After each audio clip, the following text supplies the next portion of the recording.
E aí, galerinha, antes que eu me esqueça, faça essas anotações no seu caderno. Elas são fundamentais para que em outros momentos você consiga estudar e relembrar do que nós vamos conversar hoje nesta aula. Aliás, o assunto são os recursos minerais e os recursos energéticos do continente asiático.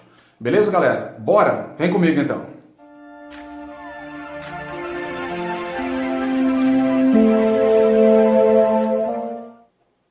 Muito bem, pois é. Então, você que está chegando agora, seja muito bem-vindo, muito bem-vinda. Nós vamos conversar um pouco sobre algumas particularidades do continente asiático. Assim como eu disse, ele é o maior continente do globo terrestre e, por conta disso, ele apresenta uma grande diversidade de recursos naturais. Esses que são fundamentais, essenciais para o desenvolvimento das atividades econômicas que nós conhecemos aí no século XXI. Só que para a gente entender um pouquinho sobre esse assunto, especificamente sobre os recursos minerais e energéticos, é importante a gente começar com esta pergunta, é uma reflexão na verdade, Eu gostaria que vocês entendessem que nós temos aí dezenas de países compondo este continente, dos quais alguns deles são riquíssimos em recursos naturais e outros nem tanto assim. Então, será que é fundamental, é determinante para que um país possa se industrializar, se desenvolver, possuir no seu subsolo recursos minerais e energéticos? O que você acha, Eu tenho certeza que você consegue, com todo aí o seu conhecimento adquirido nesses últimos anos, responder que, na verdade, não, tá? Nós não precisamos que um país, para que ele se torne industrializado, que ele tenha no seu subsolo uma grande quantidade de recursos que tornaria ele independente, que ele não precisaria necessariamente de mais ninguém. Isso, então, não acontece, tá? Então, nós sabemos que nós temos diferentes cenários, diferentes realidades, e a gente precisa entender que a dinâmica hoje estabelecida pelo próprio processo da globalização, blocos econômicos, as redes de transportes, entre outros benefícios do mundo moderno, permite que nós tenhamos essas trocas comerciais, inclusive desses recursos, para que nós tenhamos países que consigam se industrializar com apoio internacional ou até mesmo com incentivos nacionais, de políticas públicas nacionais. Então vamos dar uma olhadinha, basicamente, nessa situação aqui que nós temos. Vejamos, o Japão, que é um país aí milenar, que tem uma história gigantesca e todo mundo sabe que o Japão ele é um país insular. E o que significa isso? O Japão é formado por inúmeras ilhas, 4 grandes ilhas e mais um conjunto de milhares de pequenas ilhotas, Então entenda que esse cenário faz com que ele tenha determinados recursos naturais, principalmente aqueles que são provenientes do próprio oceano, Aí você vai entender o destaque, por exemplo, para a questão da pesca japonesa, que se destaca no cenário internacional, mas quando nós analisamos essa geologia, esse subsolo japonês, nós vamos perceber que ele não apresenta uma grande diversidade de recursos minerais e ao mesmo tempo em quantidade, Então vejamos, é totalmente errado dizer que o Japão não apresenta recursos minerais, ele apresenta, mas diante daquilo que ele se tornou em termos industriais e principalmente após a Segunda Guerra Mundial, ele se tornou assim extremamente voraz no sentido de absorver, de consumir uma quantidade gigantesca de recursos minerais. Então hoje o Japão ele é um país industrializado, inclusive se destaca entre os 10 países mais poderosos nesse setor da economia, principalmente no desenvolvimento de novas tecnologias, mas que quando ele olha para o seu interior, ele percebe que a quantidade de recursos se torna insuficiente para alimentar a sua produção industrial. Portanto, o Japão é um país que precisa estabelecer parcerias econômicas para que ele consiga, então, receber esses recursos que são importantes. Tá? E aí nós estamos falando de uma diversidade gigantesca de recursos. Principalmente hoje o que alimenta, né, o carvão mineral, que é um grande motor aí na produção de energia elétrica, e nós estamos falando também de outros minerais, tais como os metálicos, e aí eu destaco o ferro, que inclusive o Brasil participa neste cenário internacional com esta parceria japonesa. Tudo bem? Esse então é o primeiro cenário. Então vamos imaginar qual seria um segundo. Nós temos a China, e aí vocês vão perceber que a China se destaca no cenário de produção de recursos minerais. Para que você tenha uma ideia, a China ela é o maior produtor de ferro do planeta Terra. Tá?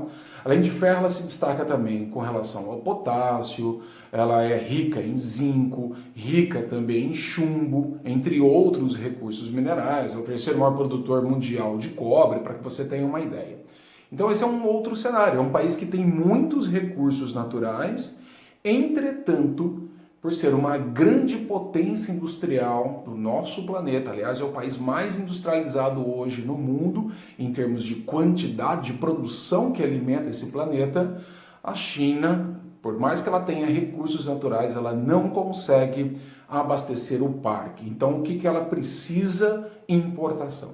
Tá? Ela precisa importar recursos minerais. Inclusive, de novo, o Brasil participa deste cenário, exportando para a China uma diversidade enorme de commodities, de insumos, entre eles o ferro, tá? Que sai da região do quadrilátero ferrífero em direção à China. É importante, então, a gente entender que eu tenho o primeiro cenário, né, um país industrializado com pouca produção de recursos naturais. Um segundo cenário, a China com uma grande diversidade de recursos naturais, mas é um país extremamente industrializado, que produz para o mundo inteiro, é a indústria do mundo, e que precisa de mais recursos para poder alimentar o seu parque industrial.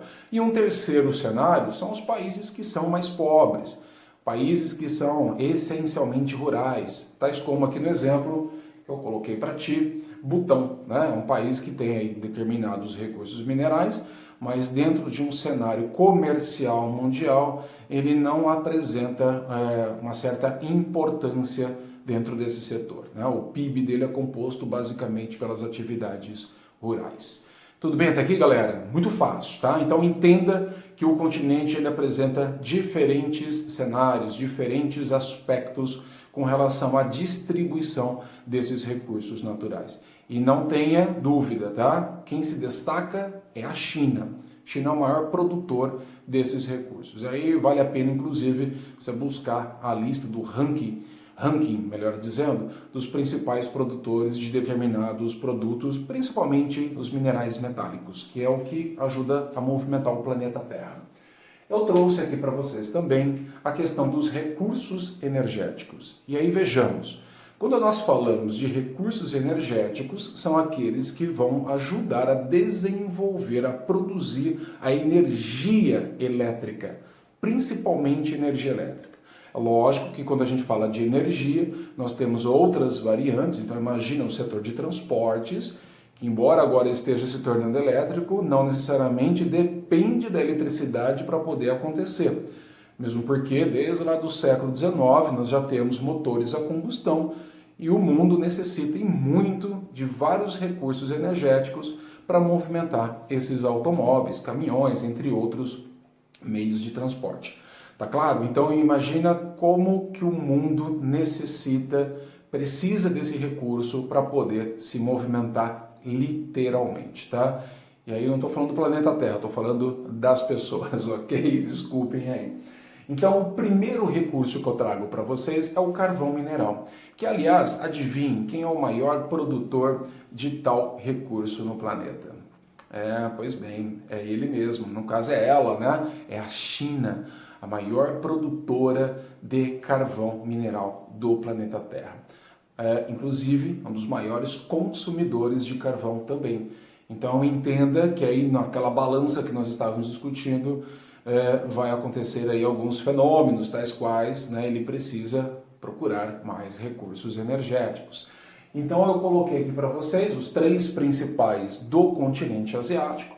Então nós temos o destaque para a China, a Índia também é uma grande produtora deste recurso, assim também como a Indonésia. Tá?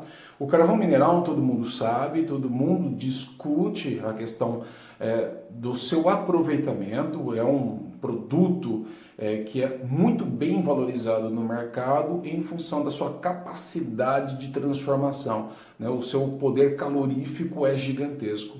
Entretanto, o carvão mineral ele apresenta um desafio enorme para a sociedade internacional, né, para a comunidade planetária, que está relacionado às questões ambientais. Então, a partir do momento que você queima o carvão mineral, a quantidade de gases nocivos, então, à nossa atmosfera são eliminados, são despejados a essa camada protetora, trazendo aí inúmeros problemas, entre eles a questão do efeito estufa. Tá? Então é importante você sempre fazer essas relações, porque em alguma questão de prova pode vir relacionado, né, principais produtores e consequências dessa produção ou dessa exploração de tal recurso. Eu coloquei aqui para você também a questão do petróleo. O petróleo é a locomotiva do planeta Terra. Basicamente, todos os produtos que nós temos em casa, de alguma maneira, né, direta ou indireta, possuem petróleo. Então, você imagina que o equipamento que eu estou usando, ele é derivado também de petróleo. As nossas apostilas, livros, muitas vezes também têm em determinados produtos a variante do petróleo, automóveis, construção, a indústria, equipamentos de forma geral, produtos farmacêuticos, apresentam uma grande diversidade de recursos que são retirados do petróleo. Mas o petróleo ele é essencialmente explorado e destinado à indústria do automóvel, à indústria de transportes, porque é justamente este o combustível para que tudo isso funcione. Então, desde quando nós começamos a explorar, lá no século XIX, no século XX, vem desenvolvendo e aumentando cada vez mais a demanda por este recurso. E hoje, o que nós estamos percebendo? Embora o século XXI tenha chegado, a maior parte, então, desses países que formam o planeta Terra não conseguiram se libertar dessa matriz energética. Nós somos dependentes. Veja nós aqui no Brasil, a quantidade de carros elétricos que nós temos é mínima. E, ao mesmo tempo, muitos carros elétricos são abastecidos por uma energia que é desenvolvida por essa matriz. Através da queima do petróleo, você consegue transformá-la, aí, no caso, em energia elétrica. Então veja que nós vamos ainda caminhar mais um pouco nessas próximas décadas, inclusive, até que nós tenhamos aí o desenvolvimento de tecnologias que nos libertem, pelo menos parcialmente, de tal matriz. Enquanto isso não acontece, é muito importante que você saiba, que você lembre, né, toda vez disso. Se nós não conseguimos nos libertar, então significa que o petróleo ele é extremamente importante. E aí, quando nós falamos de países produtores de petróleo, a região especificamente do Oriente Médio, no continente asiático, se torna aí o palco do planeta Terra. Tá? Ele é o foco com relação à produção de tal recurso. Destaco para vocês a Arábia Saudita como o maior produtor do continente asiático e também mundial. Ok? Quando nós falamos de reservas de petróleo, a situação muda um pouco. Tá? O país que tem a maior reserva mundial é a Venezuela. Entretanto, o maior produtor que efetivamente consegue tirar e distribuir, aí no caso é a Arábia Saudita. Eu coloquei mais um país, tá? Embora eu tenha colocado um asterisco, você vai perceber que a Rússia é o segundo maior aí na nossa lista. E eu coloquei esse asterisco só para a gente lembrar que a Rússia, embora também seja um país asiático, tem parte das suas terras no continente europeu, tá? Mas a gente insere ele também dentro desse contexto, dentro desta nossa aula, combinado? E eu coloquei ali também mais 2 países, o Iraque e o Irã, que são grandes produtores do Oriente Médio. Que inclusive, galera, está sempre envolvido, tá, ao longo dessas últimas décadas, principalmente século passado, vocês vão perceber aí com as aulas de história que esses países estão sempre envolvidos em conflitos e, óbvio, né, com o petróleo no pivô, no centro dessas discussões. Combinado? E aí eu trago para você o gás natural, que é aí a promessa energética dos recursos não renováveis, o que tem tido aí melhores resultados, principalmente porque ele é menos agressivo às questões ambientais, tá? Embora ele também libere gases aí que não são bem-vindos na atmosfera, ele é menos impactante do que a queima dos outros dois primeiros. Então, gás natural, o país que mais produz tal recurso, são os Estados Unidos, tá? Mas como eles estão na América, eles não entram na nossa lista. E quando a gente olha, então, para este cenário de continente asiático, eu destaco para vocês de novo a Rússia, com aquele asterisco, ok? Irã e Catar, são países riquíssimos em tal recurso. É lógico que a China também é rica, né, neste bem aí importantíssimo para a humanidade, mas ao mesmo tempo tá, ela não vem aí em primeiro colocado, e aí a gente tem que lembrar da questão da dependência de tal recurso. Ela precisa de mais do que ela consegue mesmo produzir, tá? Então na balança tá meio que desequilibrado. Vamos pensar assim de uma forma mais fácil da gente entender. A balança não está equilibrada, não produz a mesma coisa que consome. Então, galerinha, é muito importante que você entenda que não são todos os países do continente ou da região do Oriente Médio que são riquíssimos, tá, em petróleo. Veja, por exemplo, o Estado de Israel, está ali do ladinho, né, de países importantes, próximo ali da Arábia Saudita, do Iraque, entre outros, mas não é um país rico em petróleo. Tá? Não importa se eu estou numa região rica, será que o meu país tem? Não necessariamente, porque isso depende das questões ligadas às bacias sedimentares, que você já estudou, que são justamente elas, as regiões, né, os domínios aí, geológicos responsáveis pela formação e armazenamento de tal recurso, assim como também o carvão mineral e o gás natural. Tá? Então, em algumas questões de vestibular, existe essa associação. As bacias sedimentares são ricas tanto em água, gás natural, carvão mineral, tá bom? Não é o vegetal, e petróleo. Então, região do Oriente Médio, lembre-se disso. Aliás, a região do Oriente Médio, no passado, milhares de anos atrás, era o fundo do mar. E aí vem a explicação da grande quantidade desses depósitos. Agora, já para a gente começar a finalizar a nossa breve discussão, vamos entender o seguinte: de todos esses países, que mais se destaca na produção de todos os recursos é a China.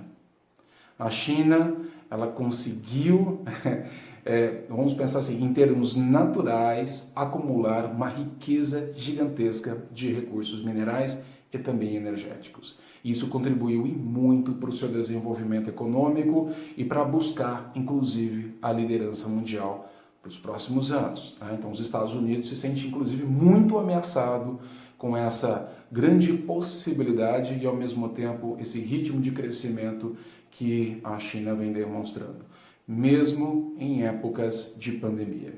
Tá? Então, veja que a China ela vai crescer basicamente este ano de 2020 em torno de 1%. Enquanto outros países estão representando até mesmo 2 dígitos na queda do PIB. Então veja o poder da China com relação ao mercado mundial, tá bom? E aí sim, para encerrar nossa aula, vou te fazer um convite.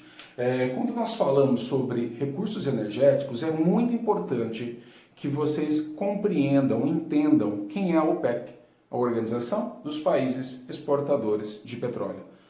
É uma espécie de um cartel, se não for um cartel, ok, pesquisem, criado na década de 60 para poder contribuir com o controle de tal recurso no planeta Terra. Até hoje, né, essa organização ela consegue ditar as ordens com relação a este recurso. Então, gostaria que você fizesse uma pesquisa para descobrir um pouco mais quem é a OPEP, o que ela faz, o que ela deixa de fazer, o que ela contribui, entre outras perguntas, tá? Aliás, faça perguntas e busque respostas. E aí sim, para encerrar, é importante a gente lembrar que este continente, nas últimas décadas, tá, sofreu e continua sofrendo por diversos conflitos que foram desencadeados pela questão do petróleo. Tá? Então é importante a gente lembrar desde a Primeira Guerra Mundial, Segunda Guerra Mundial, como essa região se torna estratégica para o desenvolvimento econômico do planeta Terra e ao mesmo tempo para o desenvolvimento desses conflitos. Veja que um dos golpes mais importantes e famosos envolvendo tal recurso foi o golpe do Irã em 1953, tá? E um dos mais recentes, inclusive, a invasão dos Estados Unidos em 2002, lá na região do Iraque, região lá do Golfo, tá? Então, várias guerras aconteceram. Eu me recordo, inclusive, da Guerra do Golfo em 1991. Eu era bem jovem, estava lá assistindo Sessão da Tarde e, de repente, vi um plantão da Globo mostrando a invasão do Iraque na província ali, né, no caso do país do Kuwait, né? Inclusive o Iraque achava que ali era uma província que pertencia a ele. Vários motivos ajudaram a desencadear tal conflito e os Estados Unidos, em proteção ao país, né, extremamente pequeno, inclusive o Kuwait, resolve atacar na década de 1991, o Iraque. A situação não terminou muito bem e seria muito interessante que você buscasse aí outras videoaulas, outras informações para que você aprendesse um pouco mais sobre este assunto, tá? Aliás, melhor do que uma videoaula, sem sombra de dúvida, é uma leitura. E eu vou deixar aqui na descrição um link para você ver as principais guerras que aconteceram nessa região aí do continente asiático e que até hoje fazem parte dessa nossa história totalmente turbulenta. Beleza, galera? Então, boa aula aí para vocês, bons estudos e a gente se vê na nossa próxima videoaula. Abraço!